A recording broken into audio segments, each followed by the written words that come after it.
বাংলাদেশের মানুষ কাটাতে আর ভয় পায় না, বুঝছেন? বাংলাদেশের সরকারও কাটাতে আর ভয় পায় না। এই বাংলাদেশ সেই জঘন্য গোলামি বাংলাদেশ না যে বসে দেখবে, মানে ওই বাংলাদেশের পরিকল্পনা আছে কি করতে হবে। ওয়েস্ট বেঙ্গলের যে সরকার নতুন গঠিত হয়েছে, ইলেকশনের রেট্রিক মে হ্যাভ বিন এক্সট্রিম, মানে আপনার ভালগার কোনো ক্ষেত্রে অনেক সময় ইলেকশন জেতার জন্য মানুষ থ্রো করে, কিন্তু running a practical government is also a different thing.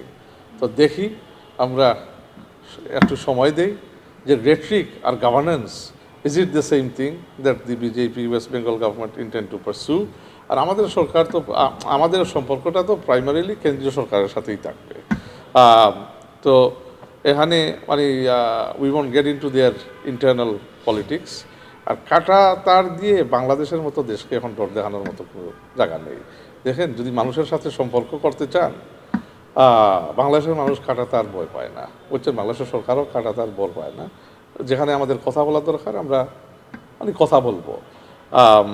So এখানে তো আপনার মানে ওই অঞ্চলের লোকজন যদি দেখেন, মানে if you are looking at building people to people connection and visibility, তখন ওনাস হচ্ছে বর্ডারে ভারতও দেখাইতে হবে এই মানবিক approach to dealing with security.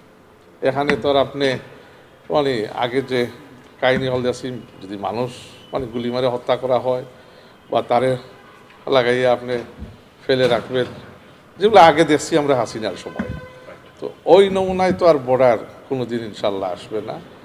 আর ওই নমুনায় যদি কেউ বর্ডার করতেও চায়, এই বাংলাদেশ সেই জঘন্য গোলামি বাংলাদেশ না যে বসে দেখবে, মানে ওই বাংলাদেশের পরিকল্পনা আছে কি করতে হবে। তো ইনশাআল্লাহ আশা করি ওই পথে যাবে না, বিকজ মানে নেইবারিং দেশগুলা মানে in terms of we must maintain regional peace, আমাদের রিজনে peace, stability. So we want dialogue with our neighbours, our countries in our region. তো এখানে আমরা সবাই একটা কর্ডাইল স্পেসে থাকতে চাই। চ্যালেঞ্জেস তো অবশ্যই থাকবে, আছে, এটা আসবেই। যে জায়গায় ওখানে পালিয়ে যাওয়া, আমি বারেবার আপনাদেরকে বলি যে 1,500 মানুষকে হত্যা করে পালিয়ে যাওয়া একটা, এখান থেকে এক সন্ত্রাসী হাসিনা এখন আছে ভারতের সভরিন স্পেসে। যে ওইটাও বজায় রাখতে হবে যে ভারতের সভরিন স্পেস থেকে কোনো ধরনের ডিস্টেবিলাইজেশন করার চেষ্টা না হয় আমাদের দেশে, যাতে তাকে ওই স্পেস না দেওয়া হয়। তো আমরা আশা করি, যেমন আশ্বস্ত আমরা হয়েছি ভারতের সরকার থেকে, যে ওই স্পেসটা তারা দিবে না।